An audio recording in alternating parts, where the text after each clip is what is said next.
Bonjour les amis, il y a quelques semaines, suite à sa première prestation télévisée, je vous avais dit que j'étais sous le charme de Sarah Knafo. En tout bien tout honneur, je veux pas de mastic avec Éric Zemmour.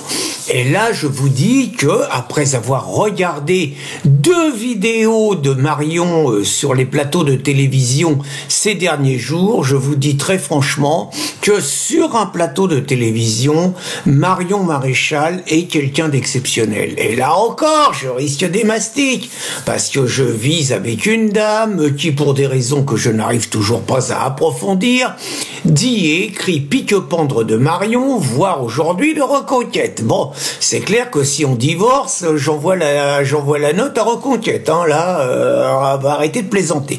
Bon, pour être plus sérieux, donc, Sarah est exceptionnelle par sa capacité à argumenter, par la classe qu'elle dégage, la confiance en elle qu'elle dégage, les références qu'elle a et tout. J'ai jamais vu Sarah dans un meeting, je sais pas ce qu'elle donne. Marion, je vais revenir à Marion. Marion, sur un plateau télé, je pense réellement que, comme sur LCI, où il y a toutes les têtes de liste, ou à Touche pas à mon poste, elle est vraiment exceptionnelle. Dans un meeting, Marion est bonne, je pense très franchement, vous voyez, je parle librement, je suis pas un féodé ni à l'un ni à l'autre, je suis un esprit libre.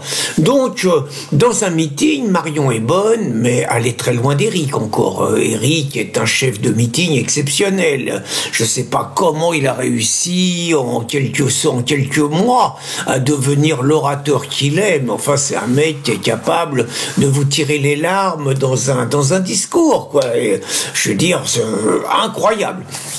Alors Marion, bien, mais dans les meetings, non. Mais par contre, sur les plateaux de télé, et c'est là que je veux y revenir, chapeau bas l'artiste, quoi. C'est-à-dire, c'est une nana qui travaille ses dossiers, qui a le sens de la formule à trouver, qui sait ne pas tomber dans la formule polémique, parfois peut-être un peu trop, j'en sais rien, mais en tout cas, qui esquive les pièges, on va le dire comme ça, qui esquive remarquablement les pièges, et franchement, je l'ai vu là sur LCI, j'ai regardé les meilleurs moments de son intervention. D'abord, elle a fait un plaisir énorme en pulvérisant les 2 poufs, là, Manon Aubry et l'autre, comment elle s'appelle, la constipée vert, la Marie Toussaint.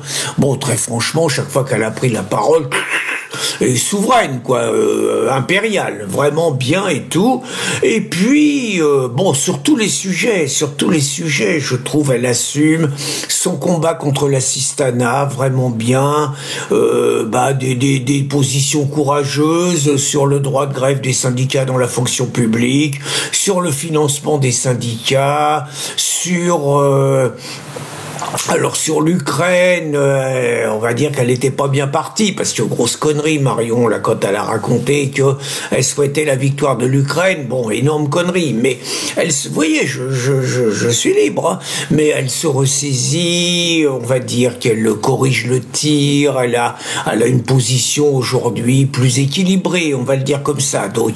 Et puis, je l'ai regardé chez Hanouna, honnêtement, détendu, superbe, agréable à voir, agréable à entendre, souriante, complice, drôle, parlant à toute allure parce qu'elle a pas beaucoup de temps et qu'il faut dire plein de choses, mais elle a été vraiment impériale, quoi, sur toutes les questions, les réponses qu'on a envie d'entendre et tout. Alors, vraiment, coup de chapeau à Marion, quoi, voilà. Alors, je m'arrête pas à Marion parce que je trouve justement que la mouvance patriote, je vous fais cette vidéo quelques heures avant que Jordan Bardella n'affronte Gabriel Attal, et bien évidemment de tout cœur avec Jordan, et de tout cœur avec les militants du RN, que des gens comme Laure Lavalette, des gens comme Julien Audoul, des gens comme Caroline Parmentier, bon, très franchement, c'est des gens qui ont la France, enfin quand on les entend, c'est la France. Alors je dis ça d'autant plus que le RN peut m'exaspérer par sa stratégie de dédiabolisation. Il n'empêche qu'il faut reconnaître qu'il a des militants exceptionnels et qu'il a des chefs de région exceptionnels qui sont de notre côté. Et de la même façon, je vous parlais de Sarah, naturellement Eric, je vous parlais de Sarah, mais on pourrait ajouter le petit Stanislas, on pourrait ajouter Philippe Vardon. Honnêtement, Vardon, c'est aussi un gars exceptionnel. J'ai envie de dire, Reconquête a la chance, alors on va naturellement parler de Guillaume Pelletier, Nicolas Bay, bon, chacun sait, Nicolas Bay, allez, ça fait pas partie, bon, il y a Calac entre nous, voilà, il y a Calac et Saint-Brévin entre nous, hein. Nicolas Bay, Damien Rieu, il n'empêche que tout ça ne sont que des petites chamailleries qui ne pèsent rien par rapport aux enjeux essentiels. Et ce que j'espère, c'est que Jordan va être transcendant ce soir, que Marion va continuer à être bonne comme elle est, que Sarah va amener sa valeur ajoutée à la campagne, qu'Éric sera là, et puis j'espère quand même que le 9 juin, entre Reconquête, entre le Rassemblement National, entre Florian Philippot, bon, toutes les listes qui se prétendent des patriotes, il y en a peut-être un peu trop, mais bon, c'est un autre débat, j'espère que ça va quand même cartonner, et j'espère surtout que, bon, je vois les petites chamailleries d'avant une campagne, bon, de pendant la campagne, j'espère surtout que la philosophie, ça sera que l'union l'emportera sur la division, parce qu'il faut quand même reconnaître dans la génération des moins de 40 ans, des moins de 35 ans même, que entre Jordan, entre Marion,